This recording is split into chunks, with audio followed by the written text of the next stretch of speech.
My name is Alyssa Monroe. I was 16 when my parents took me to Portugal. They called it a fresh start trip. I'd just been suspended for skipping school too many times. My grades were slipping. I was angry all the time. And I think they were embarrassed. My mom said I needed a break. My dad said nothing. He rarely did. When they booked a last-minute trip for the three of us, no little brothers, no business calls, I convinced myself it was real. Maybe this was their way of reconnecting. The first few days felt strange, but not bad. We strolled through cobbled streets in Lisbon, took photos with street art, shared pastries and laughs I hadn't heard in years. One afternoon, while waiting to board the ferry to Madeira, my mom wrapped her arm around me. I thought, maybe this is what healing looks like. Our flight home was scheduled for a Tuesday morning. We had breakfast at the hotel, eggs, fresh fruit, espresso. My mom wore a yellow scarf, the one she usually saved for Easter Sundays. My dad kept scrolling on his tablet, not really reading. Then, casually, my mom said, "We're running down the block to grab some souvenirs. Stay here, we'll be back in 10. I didn't even look up. I was texting a friend back home. But they never came back. An hour passed, then 3. I finally asked the front desk if they'd seen them. The clerk looked puzzled. The couple from room 507? They checked out earlier this morning. Confused, I ran upstairs. The room was empty. My things were gone. Passport, suitcase, even the hoodie I always tied around my waist. My heart sank. I called their phones. Voicemail. Texts undelivered. I didn't know what to do. I sat on the hotel steps crying until a kind couple noticed and walked me to the nearest police station. The next morning, I went to the U.S. Embassy, terrified and exhausted. A woman in a gray suit listened patiently, then checked something on her computer. She looked at me gently and said, "Your return ticket was canceled. You've also been removed from their travel insurance and emergency contacts." That's when I knew. They hadn't forgotten me. They had abandoned me, on purpose. I'm so sorry. It hit me all at once, cold and sickening. They didn't forget me. They removed me. They didn't leave me behind. They left me out. That night, I returned to the hotel lobby, hoping, begging for something, a message, a note, a clue, anything to make it make sense. All I found was tucked in the inside pocket of my denim jacket. A small piece of folded paper, my mother's handwriting, only one line. "You're 16 now, old enough to figure it out." That was it. No "we love you," no goodbye, just a sentence that cut cleaner than any knife.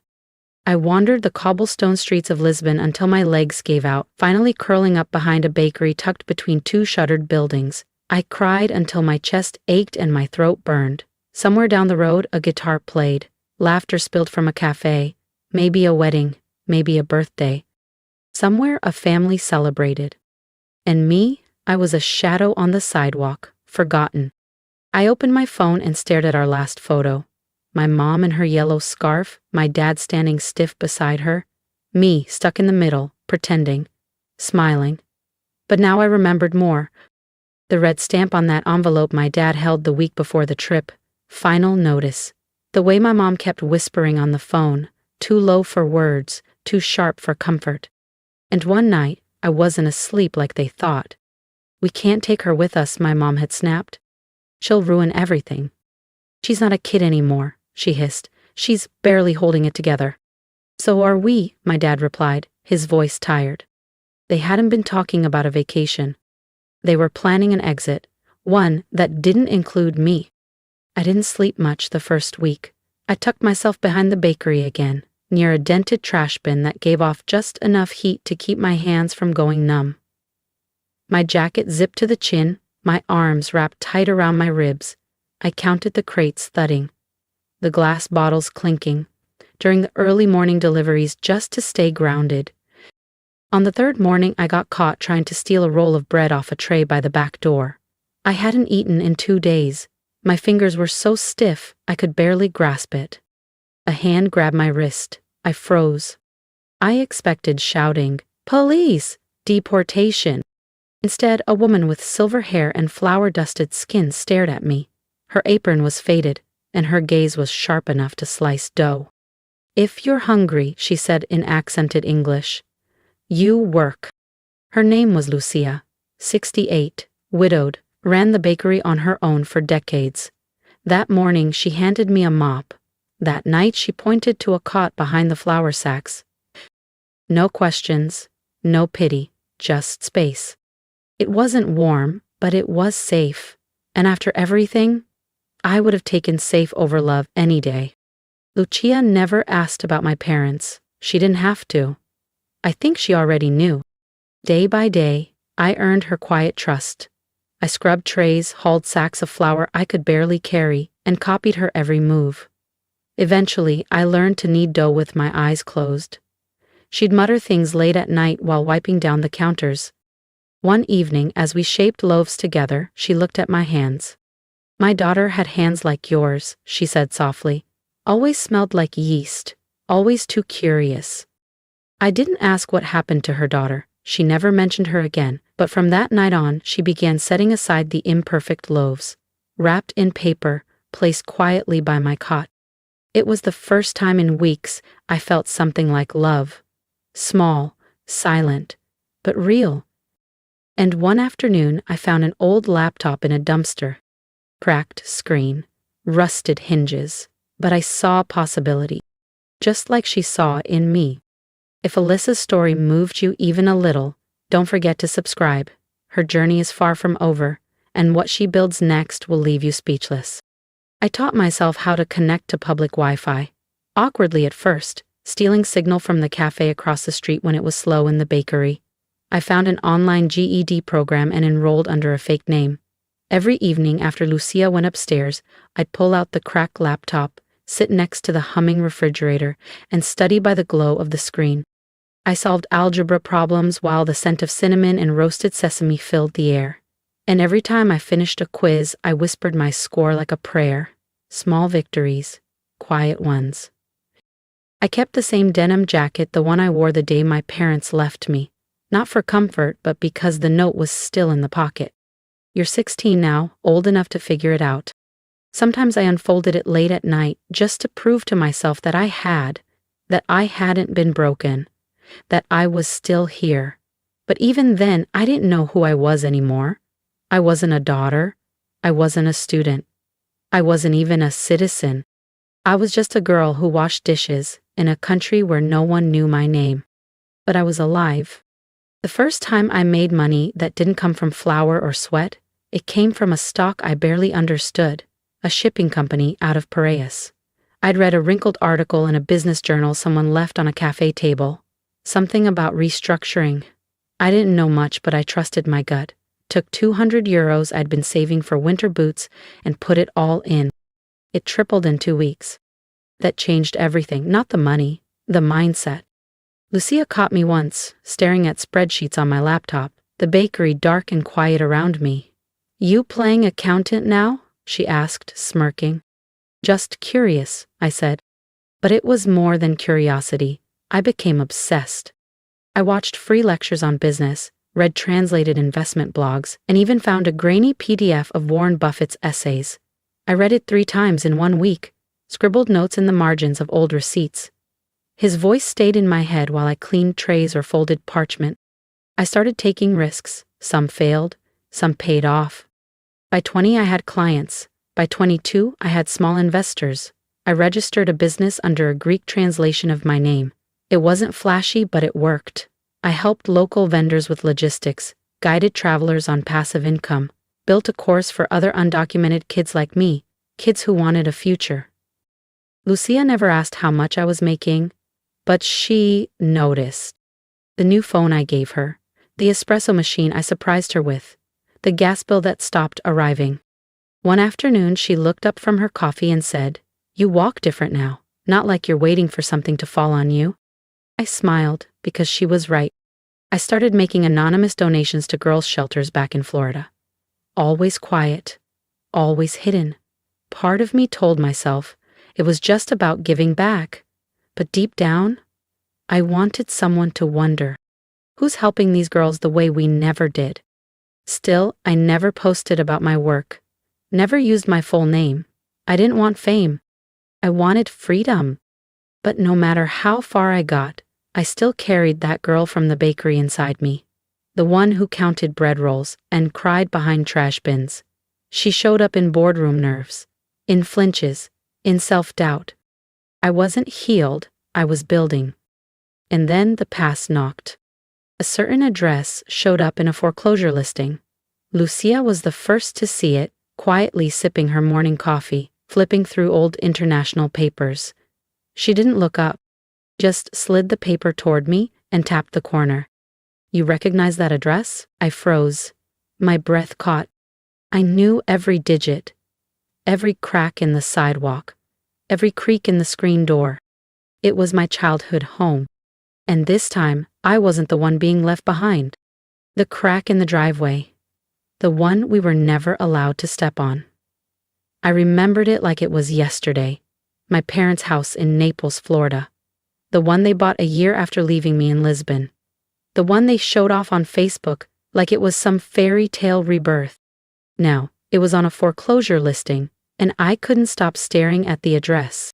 I leaned back in my chair, hands flat on the table. A breath slipped out. One I didn't even know I'd been holding. There's a strange stillness that comes when the universe circles back and drops the very thing it once tore from your hands. It doesn't feel like revenge. Not really. Not at first. It feels like silence. Like standing at the edge of something vast and dark, right before the sky breaks. I didn't say anything to Lucia. I didn't need to. She saw the listing, saw my eyes. We flew to Florida on paper as part of Amal Strategies, the consulting brand I'd built from scratch. Neutral name, clean legal footprint, no trace of Alyssa Monroe.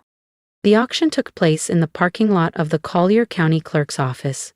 A strange blend of khakis, bow shoes, real estate investors squinting at iPads, and couples in wide brim hats fanning themselves with open brochures. No one looked at me twice. Lucia stood beside me, calm and unreadable. She held the bidder card like she'd done this 100 times. I whispered each bid number softly. She raised the card at just the right moments. Business, pure and simple. Until it wasn't. A man in a salmon-colored polo and mirrored sunglasses locked eyes with us across the crowd. He was bidding too, loudly, confidently, irritated we wouldn't back down, but Lucia didn't blink. When the auctioneer slammed the gavel, I didn't flinch. Sold, to bidder 173. Lucia lowered the card. We didn't smile. We didn't celebrate. We just stood there, letting the truth settle. My parents' home, their escape, their sanctuary, their fresh start, now belonged to me. I didn't feel satisfaction, not exactly. What I felt was power. Quiet, cold, controlled. A week later, the notice went out by certified mail. 30 days. They had no idea who sent it. No clue that the daughter they abandoned at 16 had just claimed their kitchen, their backyard, their bed. And I wasn't done. They requested a meeting. Their attorney contacted Lucia, assuming she was the new property owner. Wanted to negotiate. Requested a face-to-face with the buyer. I agreed. The meeting was held at a small real estate office near town. Private, professional, just neutral enough for discomfort to flourish. I arrived early, wearing a navy pantsuit, hair slicked back, large sunglasses, clean lines, clean posture. I wasn't hiding, I was positioned. They arrived late. My mother walked in first. Dressed in beige, sunglasses oversized, projecting fragility. My father shuffled behind, gripping a leather folder like it could shield him from truth. They sat, looked at me, didn't recognize me. Not until I slowly reached up and removed the sunglasses. My mother gasped. Color drained from her cheeks like water from a cracked bowl. My father blinked, frozen. They knew. "You left me," I said quietly. "In a foreign country, with no money, no passport, no goodbye." My mother's fingers twitched. "We thought you'd hate us less if we just disappeared," she whispered. For a moment, I saw something flicker in her eyes. Guilt, maybe, regret. But it faded just as quickly. "You were impossible to live with," she added. "Always dramatic, always pushing back. We were drowning, Elisa. You were dragging us down." I didn't flinch. I simply nodded. You were supposed to be the lifeboat, I said. And I was just trying to survive. Not the ones who throw people overboard, I said, voice steady. My father still hadn't looked up. Say something, I told him. Look at me and tell me it wasn't your choice. He opened his mouth, then closed it again. His fingers clutched the folder tighter like it could protect him. Your mother. I don't care what she thought. He flinched. You didn't even try to stop her, I continued. You let her erase me. When he finally spoke, his voice was sandpaper dry, crumbling, small. I didn't think you'd survive. I stood up, calm, composed. Well, I did. I reached into my bag and pulled out the paperwork. And now I own the house you live in. My mother blinked once. You're bluffing. Without a word, I slid the deed across the table, signed, stamped, official. Her hands hovered over it, trembling. Lucia stepped forward from the hallway, clipboard in hand. Her expression was unreadable. All business. We'll need the keys within 30 days, she said. You'll receive the formal move-out timeline by tomorrow. My mother stared at her, then back at me, as if waking from a bad dream. You can't do this, she said, voice breaking. We're your parents. No, I replied quietly. You were my parents, and you made your decision. She started to cry. At first it felt like a performance, like the worn-out role she always slipped into when the consequences showed up. But I didn't flinch. I didn't comfort. Lucia placed a small envelope in front of her. These are the legal instructions, she said. We suggest you read them thoroughly. My father still hadn't spoken again. His eyes were glassy now, hollow. But I felt nothing for him. Not pity. Not hate. Nothing. I turned to leave. Wait, my mother called after me. Why now? After all these years? I paused at the door, then looked over my shoulder. Because I needed you to see my face. When you realized I didn't need you to come back, I just needed you to know. I came back. And then I walked out. They posted about me, of course. Said I was heartless. Manipulated, said I brainwashed myself into believing they abandoned me. Called me a liar. Said I'd stolen their home. Lucia showed me the screenshots. Let them talk, I said. I'm too busy building something real. We converted the house within 4 months. The pale yellow siding got a fresh coat of deep sage green. We replaced the cracked kitchen tile with soft oak laminate, took down the live, laugh, love signs, and filled the space with books, warm lights, real plants. And in the master bedroom, 2 sets of bunk beds, brand new mattresses, lavender pillows, a lockbox for each girl who walked through the door, to keep her things safe, because too many of us had lived without that. Lucia called it the second door. Because sometimes, she said, the first one never opens. She began teaching again, baking classes every Wednesday. Her students were girls like me, too old to be anyone's responsibility, too young to survive alone. She taught them to knead dough, to trust their hands, to fail and try again. At our first open house, 6 girls came. 1 wouldn't make eye contact. 1 flinched at loud noises. Another cried when we gave her clean socks. Lucia just smiled. Let them breathe, she said. The rest comes later. That night, I stood in the backyard that used to be theirs, and now belonged to all of us. The porch light glowed soft and warm. Someone was laughing inside. Real laughter. Unfiltered, unafraid. Lucia stepped beside me, mug of tea in hand. Still feel like you don't have a home? I looked around, at the shoes by the door, the girl brushing her hair in the mirror, the quiet peace of safety. No, I said. This isn't just a home. It's where we all begin again. If you felt something while hearing my story, anger, hope, even heartbreak, don't just scroll past. Leave a comment. Tell me what you would have done. Tell that younger version of me she was never as alone as she thought. And if you've ever been abandoned, underestimated, or told you'd never survive, listen. Your worth is not defined by the people who walked away. It's shaped by what you choose to build next. So, hit that subscribe button, share your thoughts, and remind someone in the comments that rising from ashes is not only possible, it's powerful. We rebuild. We begin again. Together.